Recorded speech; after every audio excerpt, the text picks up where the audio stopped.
Hi, I'm Bill Pearce. I'm the Chief Marketing Officer and a member of the marketing faculty at Berkeley Haas. I'm going to talk to you this morning about a subject, a case study that I lived through, which is kind of germane to our times, which is how do you manage through a crisis. But the area I want to talk about is the notion that crisis becomes a pressure test on the organization.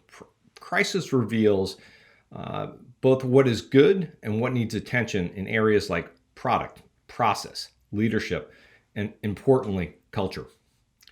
Now, as background, the story I'm about to tell you is from my time as Chief Marketing Officer at Taco Bell. We were accused of being ground zero of an E. coli food crisis. Now, the background was the information was just unclear. There was no definitive proof that we were the cause. But when you're in a crisis, you don't have a chance to sit there and say, is this right or is this wrong? What you have to deal with is this is in the minds of our users, and we're going to have to address what's going on.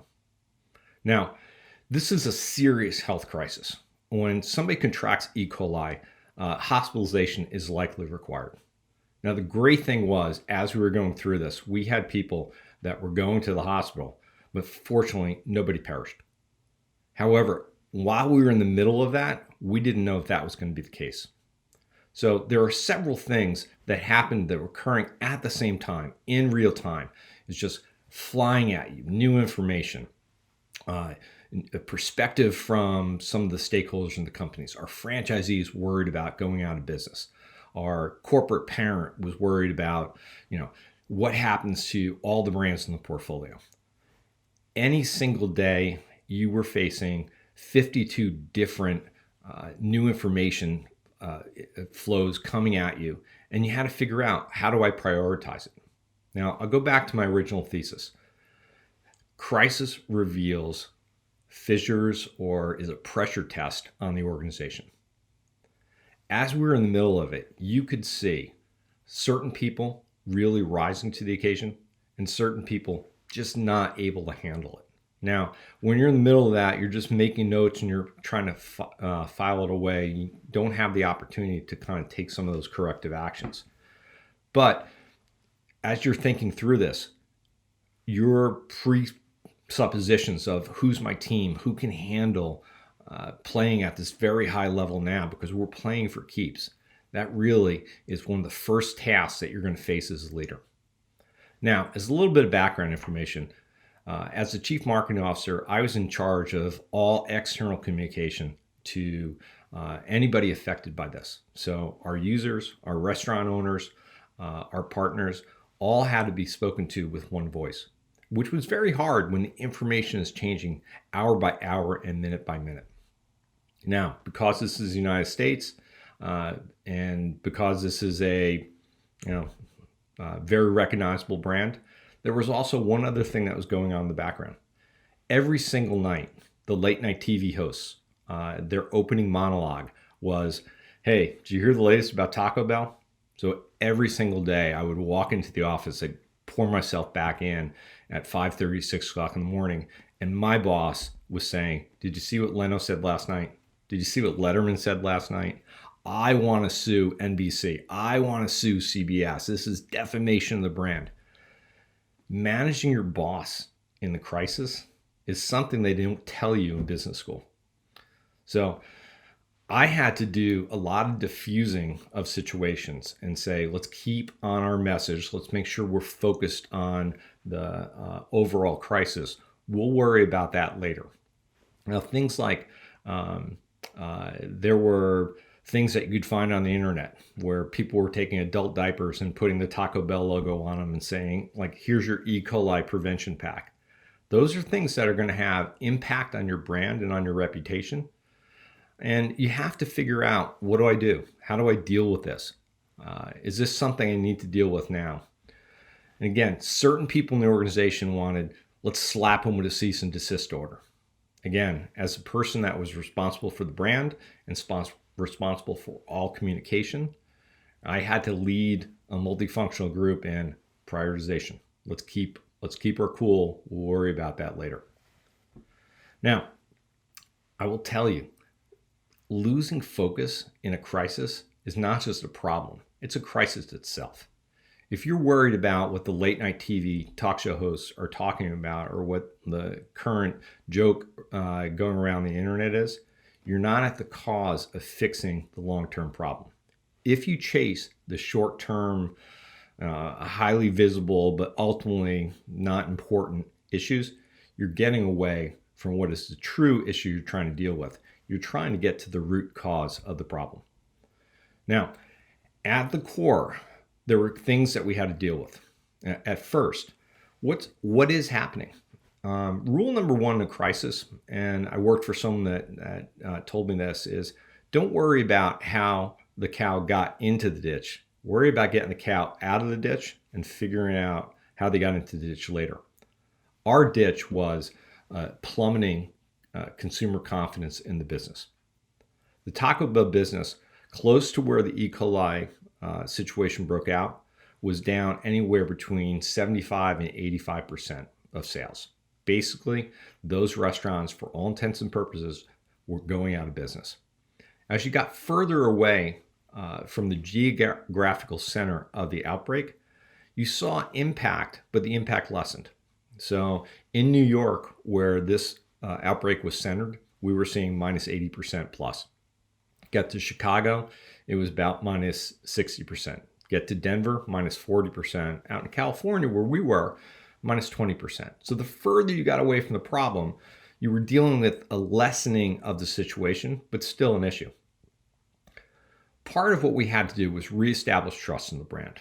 So while we were trying to figure out how E. coli got into the food, which honestly, we didn't find out until about a year later, definitively what it was, short term, what we had to do was figure out how to restore that confidence. So we looked for what capabilities do we have in-house. Now, we had great food safety people, but obviously something had happened. So we decided to go outside the organization and we hired the best epidemiologists that we could find. We actually found an expert in E. coli at a very prestigious academic institution that came in and helped us figure out, okay, here's the preventive measures we should deal with, but in the immediate area, look, here's how you clean down a restaurant so you get rid of all traces of E. coli. Very publicly, we instituted that in all of our restaurants. So reestablishing the trust of your consumer and saying, hey, look, we're addressing it. We don't know at this point in time what the root cause was, but we have put the best standards in place of how to deal with this project is a way of reestablishing trust with your users. Now, when I was very young in the business world, my boss came, kind of a sage New Yorker, and said to me, hey, Bill, do you know what happens when you get bad news? What comes after bad news? And I'm like, I don't know. I was 22 years old. I didn't know. And he looked at me and goes, more bad news. Remember that. That stuck with me, right? Sometimes when you're working through a problem and you think it's the biggest problem coming at you, well, you don't anticipate that, you know what, there's probably other problems that are going to come down the pike. So as we were working to solve E. coli and reestablish our trust with our consumer base, in the back of my mind, it's like, what's the more bad news? When's it coming? Now, I will tell you, I'm a native of New York. So when this news came, I looked at it, shook my head, and said, there's nothing you can do. What it was for Taco Bell was somebody with a phone late at night looking at one of these recently cleaned restaurants in Manhattan, kind of looked in and saw a rat walking around one of the kitchens, filmed it, posted it to the internet. Next thing you know, boom, on CNN, breaking news. Again, more fodder for the late night comedians. Now, next morning, my boss, my boss's boss, all like, what are we going to do? How did this happen? I had a benchmark and level set them. I'm like, look, I'm a native of New York. There is not one restaurant you can go to in New York City at midnight and not find one of those things. I've seen rats in New York about the size of poodles. So look, this is just the reality of what we're dealing with. However, why this became an issue is because when you're in the public eye, guess what? It's very easy for somebody to find something that fits the narrative that's going on in the marketplace and gets an extraordinary amount of attention. Now, rats in New York restaurants, it happens, right? We had preventative measures, but it happens. It's New York, it happens. Now, going back to the crisis, we were right back to where we were. We thought we had put corrective actions in place to deal with an unseen foe. Now I was dealing with a very visible and seen foe and quickly became a meme on the internet. Again, bad news is oftentimes followed by more bad news. When you're dealing with a crisis, you can't think, if I fix this, we're back to where we were before. You have to think there are going to be other things because of the attention that's brought down on us right now that we're going to have to deal with. So as you're dealing with it, the important thing to remember is be flexible, right? You don't get to set the pace of how users view the problem and how you're working around it. They get to set the pace. So you have to be very cognizant to what's happening. You have to deal with them with information as they can accept it and at the pace they can accept it. And you've got to be flexible to say, okay, this is an issue. We're taking care of this as well. So the flexibility is a tremendous pressure test on your leadership, your personal leadership and the leadership of your organization, to make sure that you're staying steadfast on the issues and you're dealing with it with a mind towards how do I fix the problem, but also how do I make sure that you, our users, also acknowledge that, hey, they're fixing the problem and I can go back to my normal behavior. Now, all these things going on, the tendency is people start pointing fingers. They either point fingers at people outside the organization. They could point fingers within the organization. The important thing here, don't get involved in the blame game. There will be a time when you can look at the actions of the organization after the fact. When you look and say, when things are calmed down, when you've dealt with the big things, then let's go back and critically self-judge our actions and decide what could we have done better. The decision criteria or the people making the decisions, did we make the correct call? Learn that forward, because invariably you're going to have another crisis. So learning from where you are right now to what can I do going forward and make sure the next time something happens, I handle it even better, is going to be critically important to you. So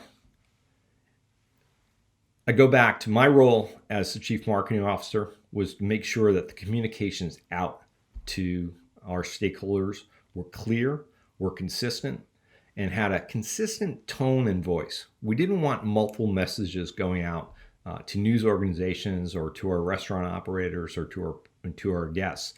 We wanted to speak in one voice so that everybody was hearing the same information at the same time. Now, that requires somebody playing that role of being in charge of communications. And if you're that person, guess what? You're going to have 92 people whispering or shouting in your ear, trying to get what they think are the really important things out into the marketplace. So my advice, you have to have a team that can prep you on both the technical details and potentially the perceptual details in the marketplace to make sure your prioritization of communication is going to deal with the problem and deal with it in a way that people will acknowledge, like, okay, they're doing everything conceivably possible. The objective here is not to minimize criticism. The objective here is to make sure that everyone knows that what you're doing is sufficient to deal with the problem going forward, and you can get people back into their normal habits sooner. They feel safer. In fact, one of the things that is oftentimes found in crisis communications, if you do this well, you can actually increase people's commitment to your brand, to your business, because they recognize that when faced with a problem, you dealt with it head on, you dealt with it in a forthright manner, and you did it in an authentic and with the best wishes for others, as opposed to just what is important for your business. Flip side is, get it wrong, you're seen as ham-handed, You're seen as amateuristic. You're seen as unworthy of their trust, and it can have significant long-term impact on your brand and on your business. Now, my advice to management team going through a crisis, whether it was a foodborne crisis that we dealt with or the current COVID-19 crisis, that this is an opportunity to step up, but not overstep. Okay? We don't need heroes at this time. What we need is a really well-functioning, highly motivated, and committed team to try to deal with the problems. And this is going to cause a prioritization of what you're working on. So what was a priority before the crisis? And that gets reevaluated, and that gets put probably down on the bottom of the list. The important thing is doing your job well. Doing your job well in a way that others can count on you, and to a sufficiency that it fits with what the organization is doing. But the key thing is do your job, not do somebody else's job, right? If somebody else can't do their job, figure that out, get that person support, but don't rush in and do it yourself. If everybody rushes in to where they think there's a problem, what you're going to have is chaos and mayhem and a interruption of service. Again, this is time to step up, be the best manager you can possibly be the best leader you can possibly be. Prioritize, but make sure you do your job, not somebody else's job. Now, what I'll tell you is, as you think through your worst case, most organizations, as they look through crisis, they don't assume the worst case. They assume, we'll fix this and we'll get back to normal as possible. What they wind up doing is chasing a number down and down and down. You've seen it, right? You've seen organizations deal with bad news. And it's like, hey, how come they didn't fix that? Well, it's because they saw it as a pothole they could maybe drive around, as opposed to a big chasm that's going to swallow up the car. Assume the worst. What happens if you're wrong? Not a whole lot, right? But if you don't, boy, you can really get stuck in a tale of chasing this problem, just never getting in front of it, and losing the confidence of the stakeholders and of your users. And that is really hard to get back from. So when faced with a challenge, step up, assume this is an existential crisis for your organization, right? Now, don't be Chicken Little. Not everything is going to rise to this level, but when you're dealing with a foodborne crisis, when you're dealing with, you're now on national news programs, when you're the butt of jokes of late night comedians, yeah, this is an existential crisis. Handle this wrong, it's going to take years, maybe never to recover from. So don't assume that this is going to be a short-term problem. Assume it's going to be a long-term problem. Give it the focus and attention that would call for. Now, as you're working through this, you have to plan that there's going to be a lasting impact on your business. Do you think this is going to be the only time this ever happens? Do you think there's never going to be another food ingredient crisis? Do you think there's never going to be another pandemic? Right? We have to think through this as, while this is an unusual circumstance, it's probably not the only time we're going to face it. Not in our career, not in our lifetime. So as we're working through this, be critical. What have we done well? What do we need to plan for the future? What do we need to plan for the next time? There have been probably a dozen 100-year floods in the last 3 or 4 years. Do we think they're not going to continue to occur? It'd be foolish. We have to plan for additional resiliency for the business. Our new normal is we have to assume this is going to happen again, because if it does, guess what? Your users, your stakeholders are going to be a lot less forgiving the second time around. Plan that this is not the first time. Plan that we have a response in place if it happens again, and we'll move faster, quicker, and with more professionalism and higher impact going forward. That's the expectations of your users. You have to live up to that. Now, at the time when you're in this, right, that's the only thing you can focus on. But I'm going to push and say, as a leader, you also have to plan for recovery, right? At the time, you can't just only focus on how do we get the cow out of the ditch. You have to plan for, okay, now that we're out of the ditch, what do we do going forward? So staff a team focused on how do we come out of this? What's our recovery plan look like? When is it okay to press on the pedal again to push the business forward? When is it not going to be seen by your users as, whoa, too soon? Right? You have to have a strong recovery plan in place. When we were dealing with Taco Bell, as we looked at our calendar, the things we were planning on doing for the coming year, we had to do a reprioritization. We knew coming out of this crisis, we couldn't just jump in with a normal program. We had to do something extraordinary. We had to do something that would kind of leverage of what we've done in the past that our users would look at and say, I love that, but doing it in a new and interesting way. Now, we didn't want to get into a discounting war because you're almost apologetic. Rather, we wanted to come out of the gate and say, here's who we are. Here's what we do great. Here's what we do better than anybody else. And here's why you love us. So we changed our promotional and marketing calendar to get back to kind of the core basics. We went back to the kind of the core hits of what people loved about Taco Bell and kind of reintroduce the brand to remind people, here's why you used to love us, right? We'll get through the health crisis, but remember, here's what you love about us. And that absolutely kind of put some salve in the wounds of our user base and got them excited about the brand again. Now, at the same time you're planning for recovery, the board and the senior folks in the organization are going to ask you for, when are we going to be back to normal? And the answer is, I don't know. Every crisis has a timing of their own. I benchmark a lot of these kind of impacts for the brands, and the only consistency is there's no consistency. Depending upon how well you've managed the crisis, that'll have an impact on how quickly your users will let you off the mat and you can get back to normal. The number one thing you have on your side is time. Time heals all wounds.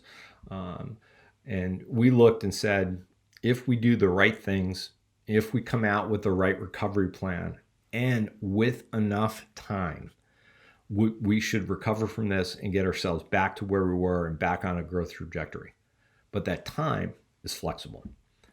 Based on your proximity to the outbreak that we had, we saw different levels of recovery. Now, I mentioned in California, the crisis had a much smaller impact than it did in New York. Guess what? California came back quickest. So again, as you're kind of trying to figure out and map when are we back to normal, it's probably going to be very regional. The closer to the crisis, it's going to take a little bit longer time. Farther away, a lot quicker. My estimate to the board was minimally, we're looking at 6 months. At 6 months, I can wade in and gradually increase the level of communication to our users, but come back too soon and we risk all the good work that we did. Come back too late and you're just making recovery harder. 6 months actually turned out to be a pretty good estimate. After about 3 months, the awareness of the crisis was down precipitously, down about 50% overall. After 6 months, people remembered, yeah, there was an issue, but kind of couldn't even remember when it happened. And not everyone, right? Some people just never come back or never forgave us, but the lion's share of support, the 95% plus, came back after 6 months. But that's 6 months from crisis, fixing the product, recovery, felt like 6 years. It really stretched the management team. It really stretched the nerves. I will tell you, as an organization, we were just tired at the end of it. So as you're dealing with an organization that's tired, the thing I want to end on, the thing I want to kind of focus in on, key takeaway, this is a time that soft skills rule, right? Every interaction, when a team is feeling tired, every interaction is magnified. Every slight, every time you raise your voice, every time somebody snaps, all of it gets magnified. People remember. This is an opportunity for you as a leader. If people remember that you treated people well in a time that was incredibly stressful and painful, that will stick with you for your career. Now, that's not only the health of the organization, because it has huge impact, that's the health of your team and their ability to develop as leaders. Crisis as a pressure test is an opportunity to help people develop the skill sets for their own resilience, for both kind of the immediate and next time you're going to face this issue, but also for resilience. If they know, if they went through this, if they experienced it, no problem is going to seem too big for them down the road. This is an opportunity to sharpen those leadership skills that get earned in the crucible of the fire that otherwise maybe you never develop. So out of crisis comes opportunity. The opportunity is you being able to step up as a leader, you being able to step up as a developer of people, and them, that team, being able to magnify that out to the organization. I'm happy to say at the end of this, I thought that Taco Bell organization was stronger, more resilient, and able to handle any challenge in the marketplace, having gone through this crisis. Well, I appreciate your time today. Hopefully there are lessons in there that you can use that help you in your career. And if you ever have a chance at Haas to stop by, swing by, and have a conversation, I'd love to do it. So thanks very much. Have a great day. Go Bears.